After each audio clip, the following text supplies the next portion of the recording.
Al-Bai, we should know as exchange of goods with another goods with akad. In the Hanafi scholar, Al-Bai means exchange of the property with a certain way.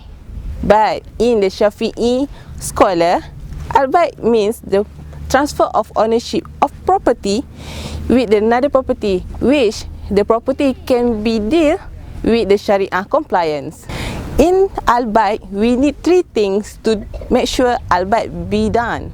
First is person. Person is referred to the seller and the buyer. Second is refer to the subject matter, which the item of goods for buying or selling and the price of the goods. And lastly, we need the sirah, which means the akad, or in other words is contract. Al-Bai in online become a critical issue in this century. So ahli fiqh make decision to discuss, and the result is seller and buyer in the Al-Bai online is be accepted because they involve in the written sources of technology become as their agreement. In the contract or akad, it can be in three ways. First, oral, action and writing. Online space you become their event or majlis when they, both of them, the seller and the buyer, in one transaction even though they in a different place. What are the important in buying online? Need two party in the contract, which is seller and the buyer.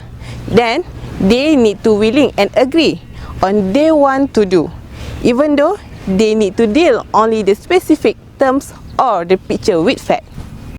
In the Islamic community scenario, we can see this transaction become the necessity and the benefit for the community.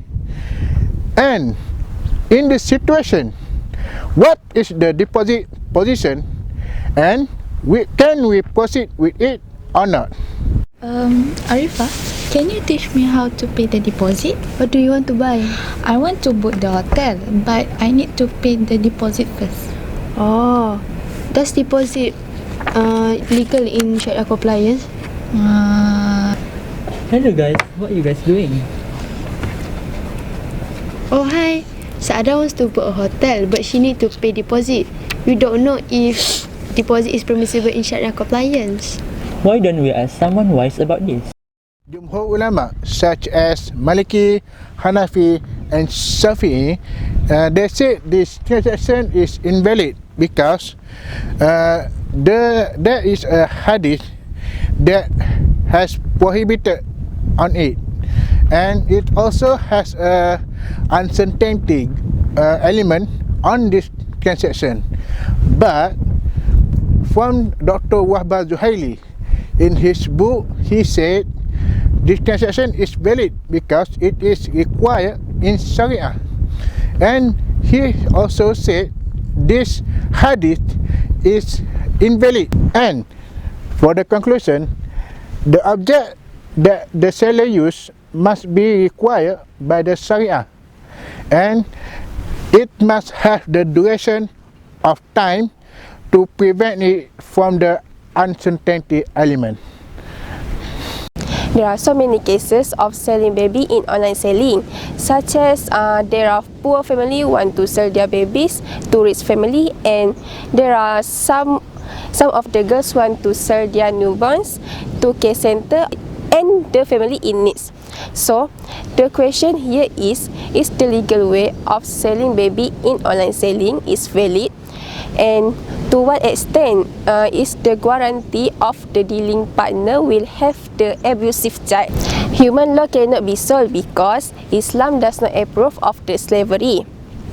Islam is strongly encourage the emancipation of the slave and promise for the great rewards for the effort. Selling baby in online selling is prohibited, and it is a serious sin, and at the same time it is demonstrate the destruction of society at an alarming rate. So the prohibited in selling a baby in online selling was mentioned in a Qudsi hadith. Rasulullah SAW said, Based on this proposition, it is clear that selling baby in online selling is prohibited in Islam because babies today are liberals and they are not slaves. Moreover, we does not know the origin of the baby, whether they are legal or otherwise. Right now, everything we can purchase online, including transplant organs. So, here to highlight whether it is legal or illegal to purchase organ online. Let's find out. There are two laws regarding to these issues, which is forbidden and ritual. For scholars who forbid it stated that our bodies belong to Allah, and every part that has been cut off from our body is unclean. For scholars who think it is ritual, it is because every son of Adam is holy, whether it is life or dies. As for conclusion, it is legal to transplant the organ.